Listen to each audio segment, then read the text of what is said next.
Hello, and welcome to today's People Strategy Forum, where we're diving deep into the heart of inclusive leadership with Minette Norman, a seasoned consultant, speaker, and author dedicated to fostering environments where every voice is heard and valued.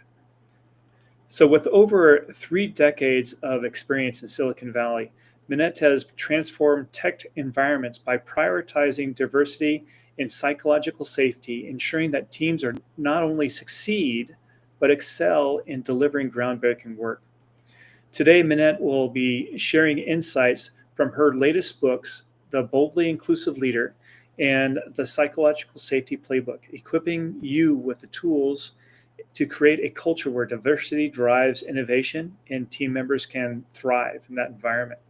Recognized for her profound impact on business through inclusive practices, Minette's strategies are essential for anyone looking to lead with empathy and effectiveness. So join us as we explore how to unlock the potential for every team member and we build workplaces that mirror the world we live in.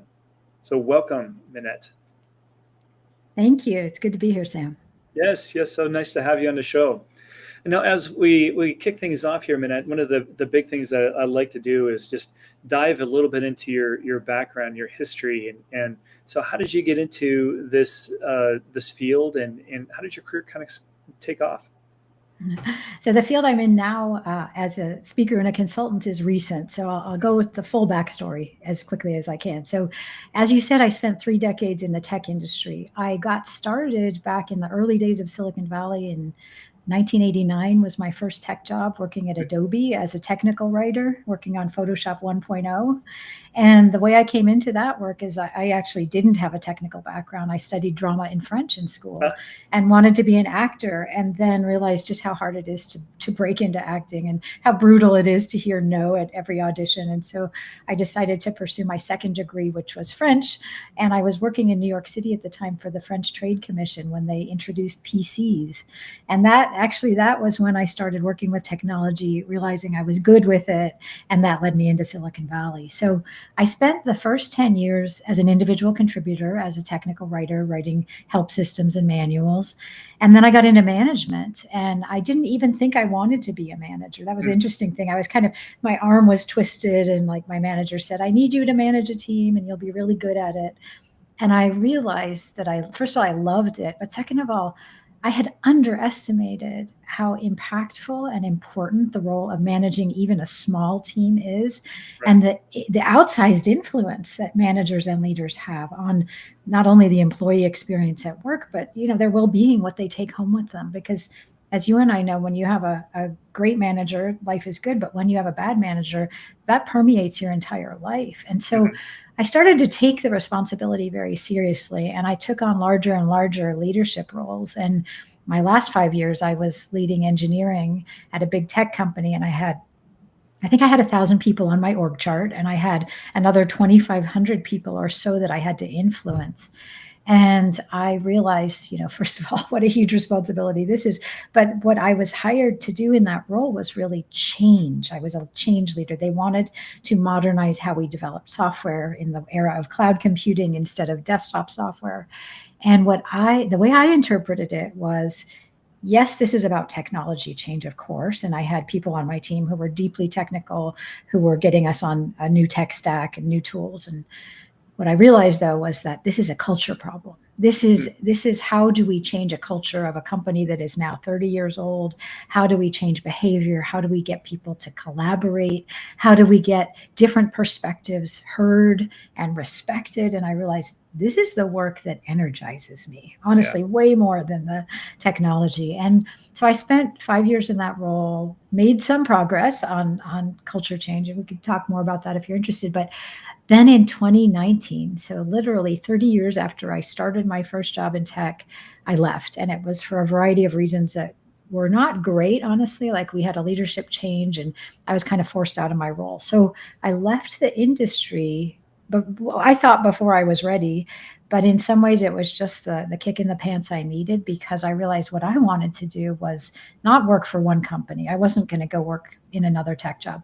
What I wanted to do is take that accumulated learning over all those decades and help leaders do better and create workplaces that I thought, were what we all aspire to, a workplace where everyone has a voice, where everyone can thrive and do great work, and where everyone is respected for their unique perspective and background and life experience. And so that's why I started my own business in 2020. And now I've written a couple books, and I do speaking and workshops and consulting with teams who want to really dive into how do we create a great culture. Right. Yeah. So, and I think that one thing that leaders have found over the recent years is that the amount of great innovation and new thoughts that comes out of diverse thought. People Yeah. coming from diverse backgrounds and also just the different ways that people think overall.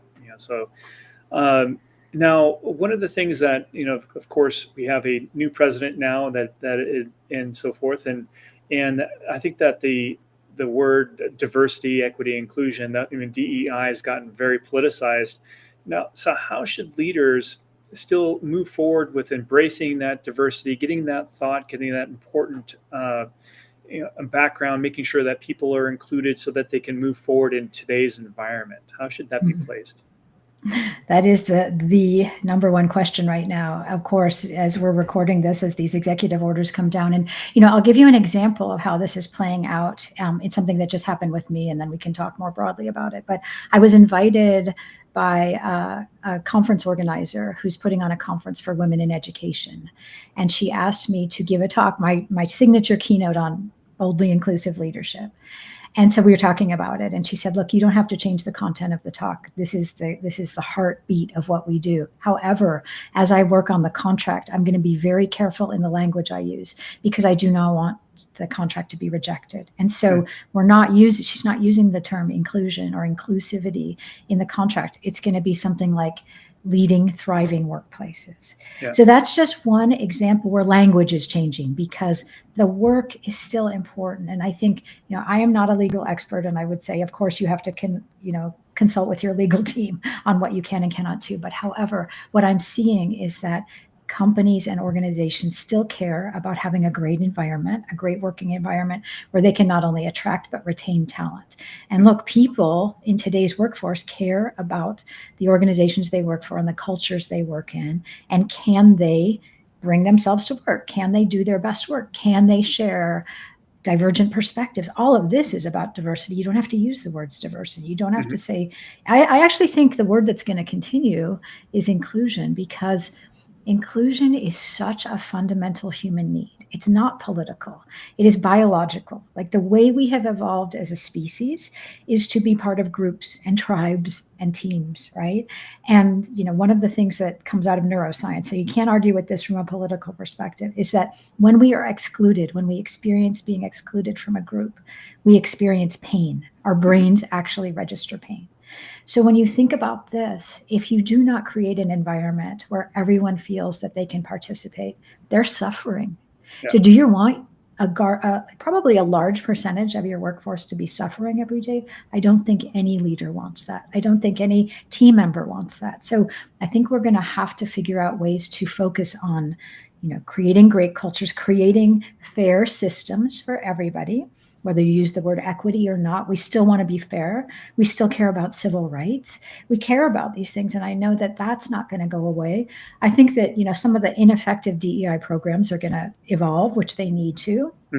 And I think anyone who is checking a box by saying, oh, we did for example, an unconscious bias training, we're done, they were not really committed to change. So I think any organization and any leader committed to change is going to find ways to evolve this work, hopefully in more impactful ways. And maybe we have to change the language, and maybe we change how we measure everything. But I don't think it's going to go away. And I will say, though, I think it's also important to acknowledge how painful it is to hear that we are outlawing DEI, and these words are now being stricken from official, for example, websites of the U.S. government. That's a sad day for many of us. Yeah, I do think that a lot of this is just a blip in time. I do think that if we're focusing on the results that we want from our workforces, we want everybody to be happy. We want to get, we want to make sure that people are doing their best work, not only for themselves to be know that they're being valued, but also valued by the organization and the products that and services that are created as a result of their engagement. So I think that if we focus on the results, and that's what really counts, That's and right. so we need to go to that level. So in working with organizations in your practice, I mean, how have you witnessed your techniques really taking hold and driving change? Yeah, and of course it varies, because sometimes I go in and I do one workshop, and I don't pretend that one workshop is going to change a culture. But when I've had time to work with teams on a longer basis, this is where you see real change, because change does not happen with the flip of a switch or one talk or one book, right? But what I have seen, like for example, I was working with a leader, a new leader who had taken on a big team and a big responsibility, and he really wanted to focus on making sure that people could innovate. Like this Mm-hmm. was a very risk averse team. And so he had to start with, his own behavior as the new leader, really making it clear that he wanted to hear from everyone and that it was okay to experiment, it was okay to fail, that all the ideas were truly welcome. And what he said to me, it was really interesting because we talked a year later after we had started the work, and he said, in the beginning, people don't really believe it. Like if a leader says, I want to hear all the ideas and anything is okay, and ask me anything, people don't really believe it until they have seen proof that you're open to it, that you're not going to shut them down, you're not going to make them feel bad for a wild idea. And he said over time they started to realize I meant it. There would be no negative ramifications if someone proposed something that didn't ultimately work. And he said now I'm starting to see people speak up, offer new ideas, try to be willing to try things, and it's taking hold, but it's taken a lot of work. And what he admitted is, and one of the things that I say is that it takes small behavior changes done consistently over time. And Mm-hmm. that's what he said is like, I had to keep showing up. I had to make time in my calendar to just go around and chat with people informally, to, this open door policy kind of thing. I really had to have my door open and be willing to have people walk in and have conversations. And he said, over this past year, I've seen a remarkable change. And one of the things that was amazing for him was that there was a person in his organization who was later in her career and who had thought about leaving and retiring. And she said, after I saw what you've been doing and the changes that you've been making, I feel like I am doing my best work of my whole career. And so that's pretty interesting. And that's Yeah. pretty telling that you can impact someone who's checked out and ready to leave and say like, oh no, I'm all in now because this culture has changed. You as our leader has really made a difference. So, that's what I've seen, is that it is possible. And small changes, like another group that I was working with, they really couldn't talk openly about things.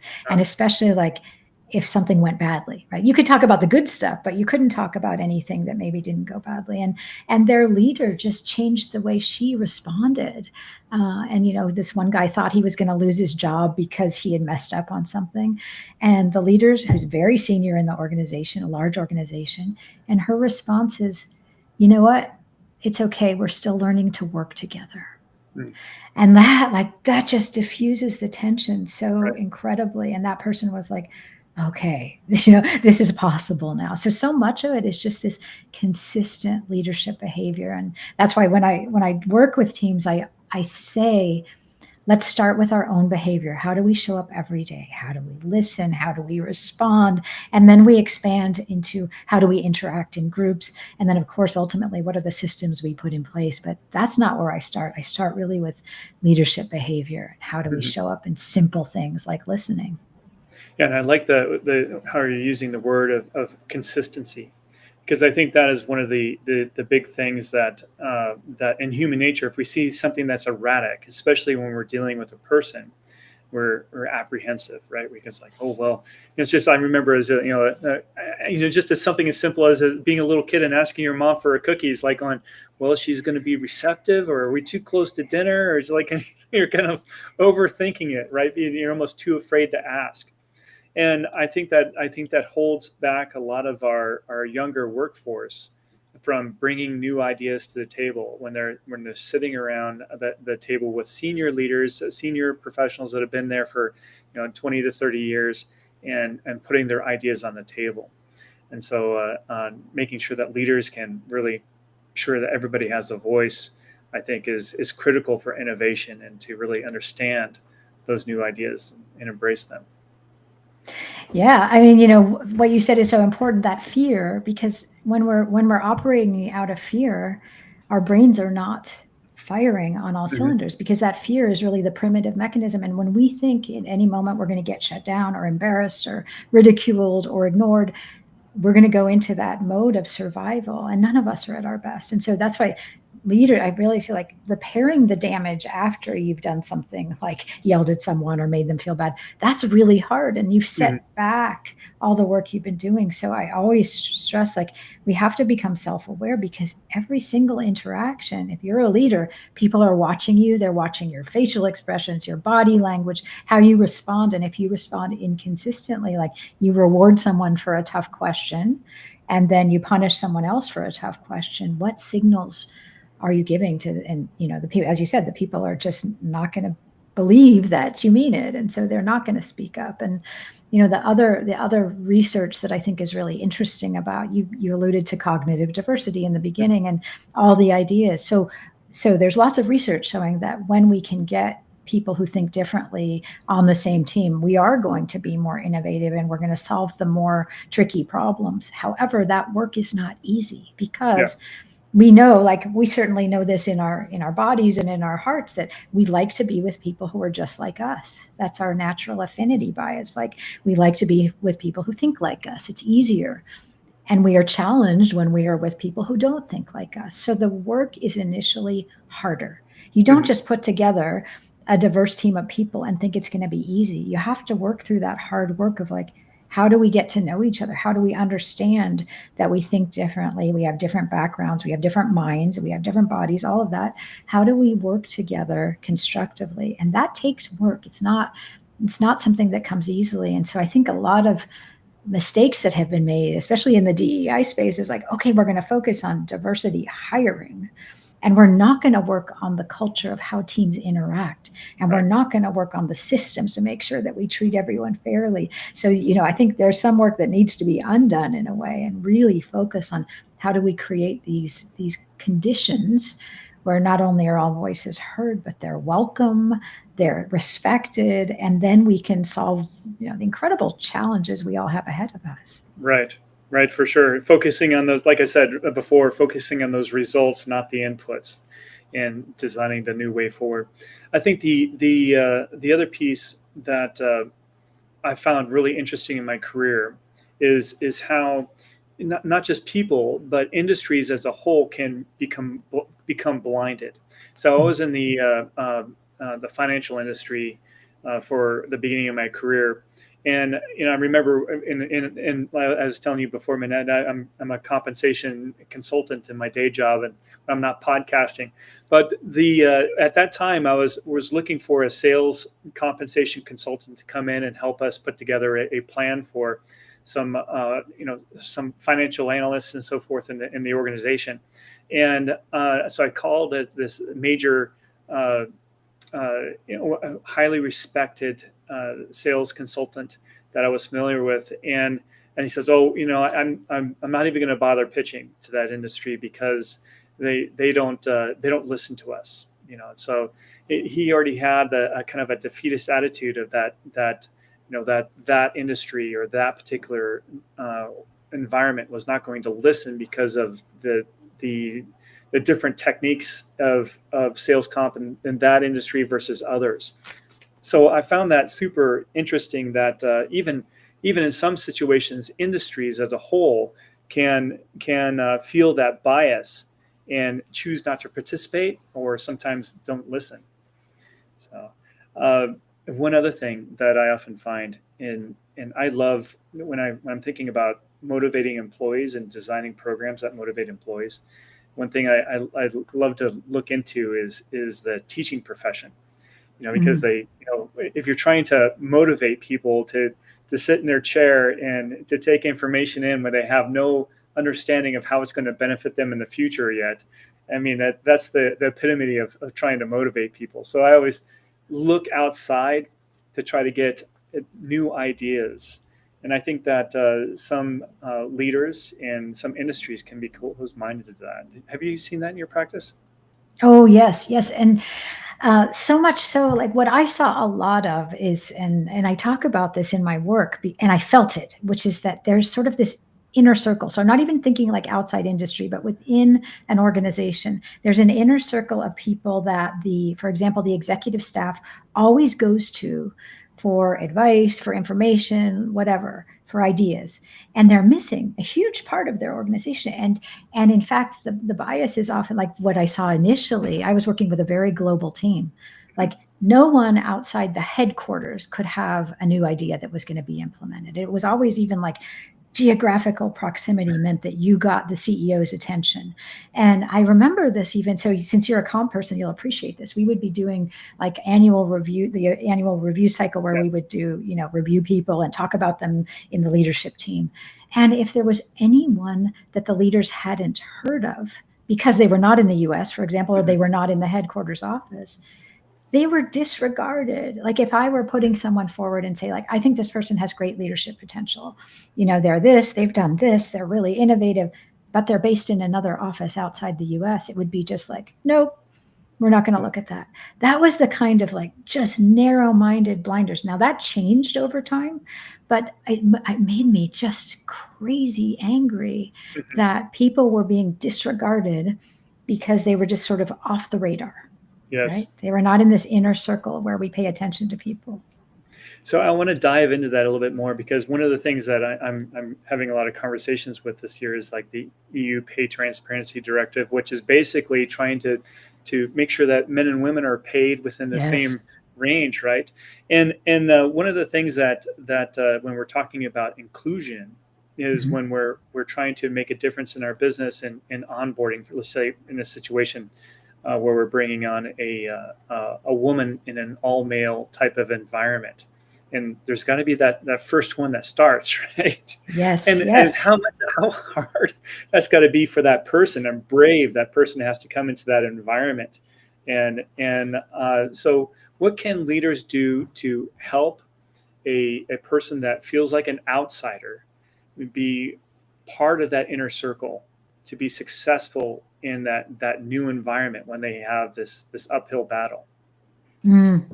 Oh, and I certainly know that. Like when I took on that VP of engineering role, I was the first woman in that role, and all the other engineering leaders in the company were men. So certainly that feeling the only um, is real, and it can feel lonely, and it can feel like you just don't belong, you don't fit in. It is an uphill battle. So what leaders can do, I mean, I think it's really important to acknowledge, first of all, like call out the elephant in the room, like this, you're the first woman or whatever, person of color, whatever it is, disabled person, whatever it is. We want to make sure that you are set up for success. And and the pay transparency, like we're going to pay you as Mm. equitably as everybody else. There's, first of all, there are no inequities from the get-go. And then what I always say to leaders is you have to get to know your team members, and you need to know how do they like to communicate, what are their strengths, what do they need help with, and get your team to know one another so they can support one another. Because you can't expect someone to just come in and know how to work here. So you have to like make sure that they are set up to be successful, pair them with people who are going to help them, like give them a buddy, give them a support person, and make sure that the others also acknowledge like this is going to be hard.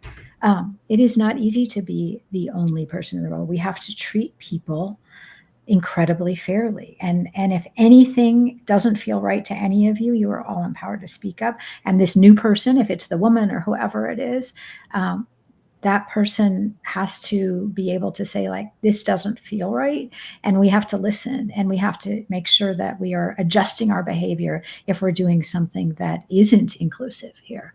It's really hard, it's often really hard to call it out when it's happening to you. So that's why I think allyship is really important. Like someone else is looking out for this new person and saying, look, you're not hearing them, you're not listening to them, you're interrupting them, you're disregarding them, whatever it is, and let other people help on their behalf too. I think that's really powerful. Mm. Great. Thank you for that. Now, the other piece I would like to jump into is just when we're trying to attract in great people out of the marketplace. And so there's of course, when in this new environment, we have to, make sure that we're looking at, I mean, just like in always, I mean, we want to make sure we're bringing in the best person for the job and so forth.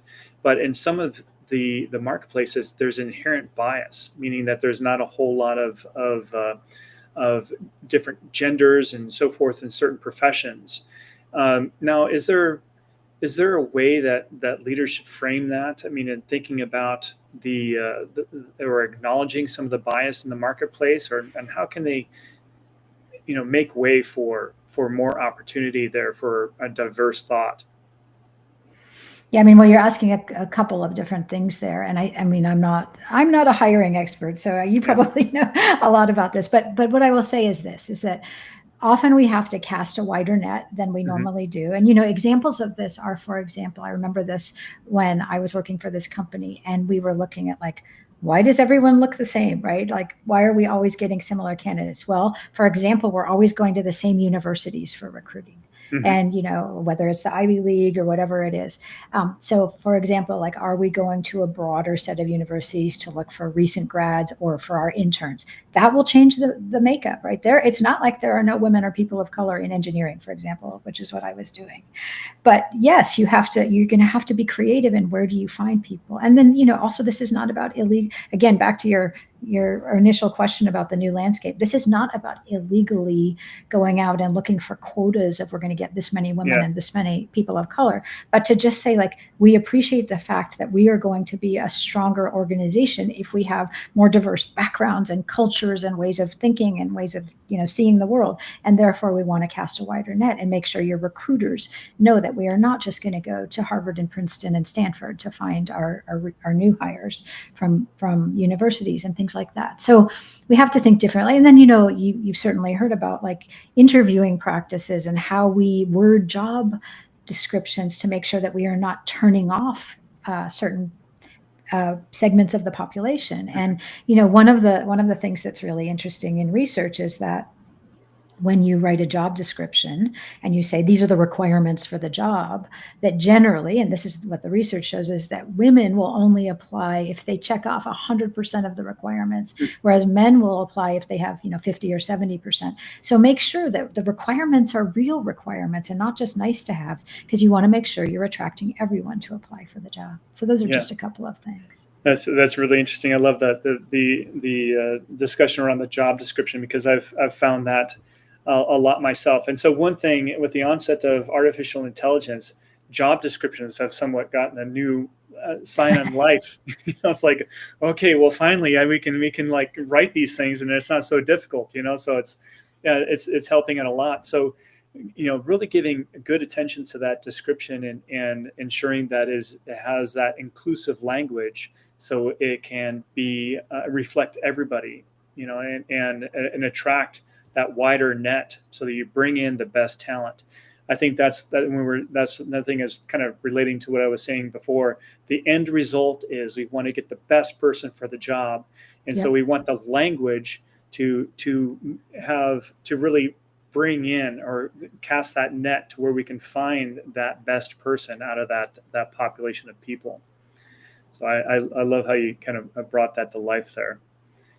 So one of the things the next thing I think that would be great is how can an inclusive leader really use or use techniques to motivate their people, to get them more engaged, to get them more involved in the conversation and deliver their best work overall.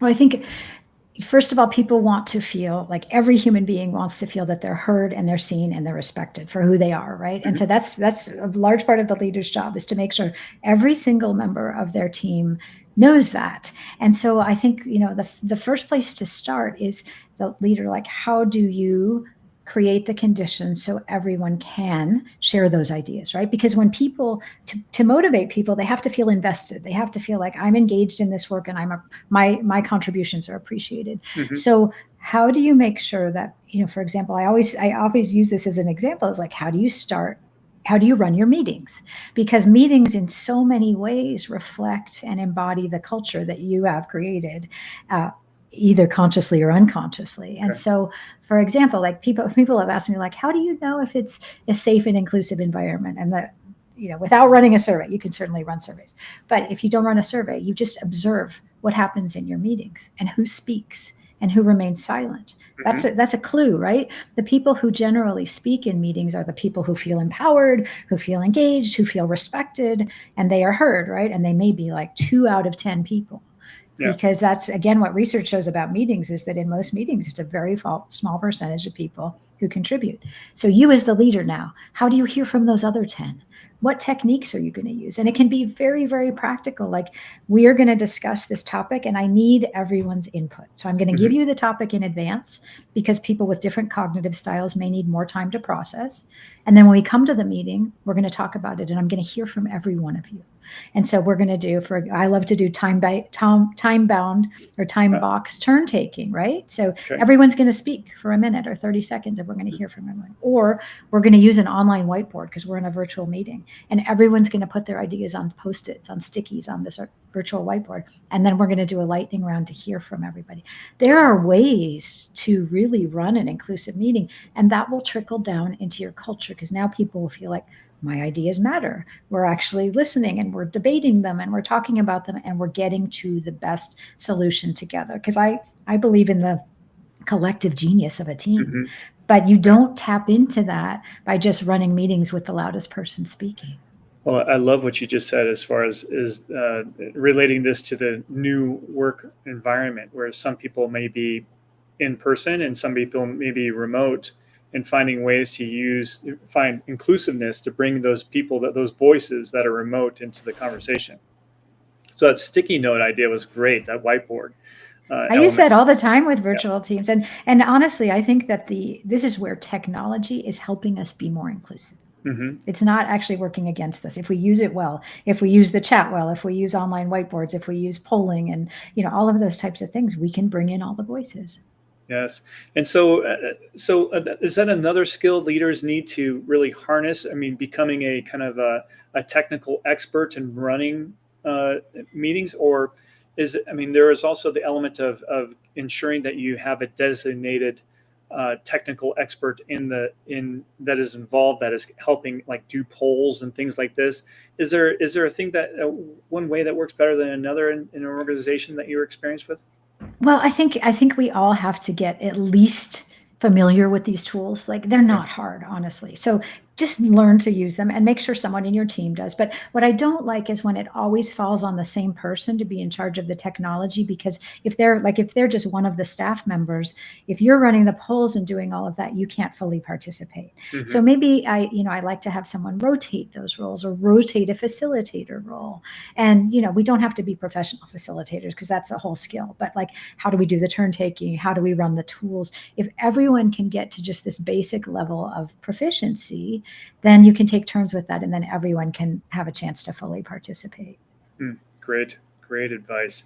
So, as we're going along here and we're thinking about implementing these inclusive policies, what is typically the first step that a leader can take today in going about implementing a policy or understanding how they want to improve the environment to where they're getting people to do their best work? How can they use your techniques? What is the first steps?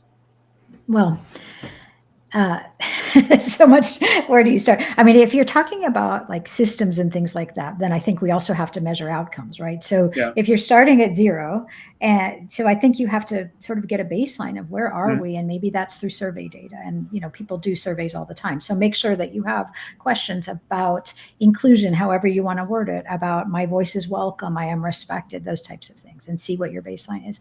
But leaders, as I said, you start with your own behavior and how are you listening, how are you showing up, what are you rewarding? I think it's really important to be clear about what we're rewarding. And so often what I've seen is that, especially in a technical environment, the rewards go to the people who are the most technically, coming up with the breakthrough ideas, and not rewarding, like, how are people helping one another? How are people collaborating? How are people finding solutions together? So are we actually rewarding behavior that is helping everyone do better? Or are we rewarding these sort of technical geniuses and that sort of thing? So be clear. And I think, in the world you're in compensation, I think it's so important to look at the data at who is getting promoted, who is getting raises, and look at, slice that and dice that across your population. Because what happens is we do things unconsciously based on, of course, our own worldview and our own biases. And an example of this is when I was leading a really large team, we had a group of engineers in China, and it was about 800 engineers, so there were a lot. I had a lot of data to work with, and as they were getting ready to do their annual raises and promotions, I saw the percentage of women getting promoted was like 1/10 of the men. And I asked the leader there, like, are you aware of that? Of course they weren't, because they hadn't seen the data, right? They had only done it in their little pockets. I'm like, we can't have this.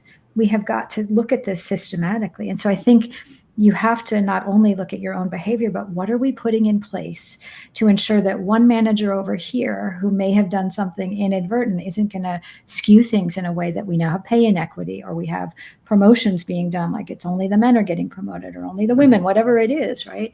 So we have to look at the data and we have to keep measuring it. And I think we have to do pulse checks with our team on, I am feeling like I have a voice here. I am feeling like I can do my best work. Those kinds of things I don't think are going to be scrutinized from a legal perspective. I think this is just about creating a great work culture. And I think this is the stuff we have to do. And then, I've written the book that I wrote on inclusive leadership. I have lots of tips for how do we show up as better listeners and being fair to everyone and creating team environments where all voices are welcome, which is also about psychological safety. So I have lots of tips there, but I think we have to look at how we show up, and then how do we see the impact of our and all of the leaders' behaviors every day, because it really has a huge impact. Every single manager has a huge impact on how people are experiencing work. Well, I love how you brought that down to metrics. I mean, of course, being a metric-driven individual in my career, I mean, that's very important. And of course, when in the traditional realm, of thinking about inclusivity, we often think about, okay, well, gender and race and things like this. But what's really important to ensure that everything is done right is measuring the results, measuring the performance and elements like this to it, so we can ensure that merit is taking place, and we're not biased about how we're rewarding results there. I think I think that's a big failing that organizations have done in the past, is they haven't been measuring results effectively, and so they don't really know if bias is truly happening or not as a result of merit in the organization. And so I think today's leaders need to focus on measuring the results, measuring those metrics, making sure that we're ensuring that there's equal opportunity, and ensuring that people can do their best work by ensuring that everybody has a voice, that inclusive voice, to where we can focus on coming out with really innovative ideas.